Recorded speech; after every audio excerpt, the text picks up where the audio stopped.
ఈ బొమ్మ చూడగానే ఎవ్వరికైనా విజయవాడ కనకదుర్గమ్మ గుర్తొస్తుంది. 1955 ప్రాంతంలో రోజులు మారేయే అని ఒక సినిమా విజయవాడలో మారుతి సినిమా హాల్లో ప్రదర్శింపబడింది. ఢిల్లీ వెంకన్న అని ఒక రిక్షా కార్మికుడు ఆ హాల్ దగ్గర నుంచి వస్తూ ఉంటే రాత్రి సెకండ్ షో అయ్యాక ఒక పెద్ద ముత్తైదువ పెద్ద కుంకుమ బొట్టు పెట్టుకుని వచ్చి ఆయన ఇంద్రకీలాద్రి దగ్గరికి వెళ్ళాలి వస్తావా అని అడిగింది.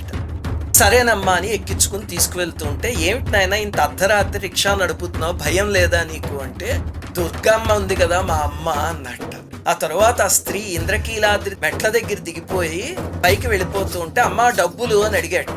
నీ తలపాగా మడతలో పెట్టాను రా అబ్బి చూసుకో అందిట.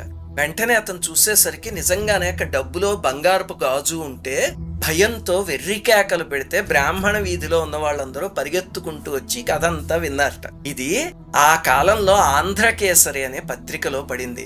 ఆ గాజు బొమ్మలతో సహా వేశారు ఆ పత్రికలో.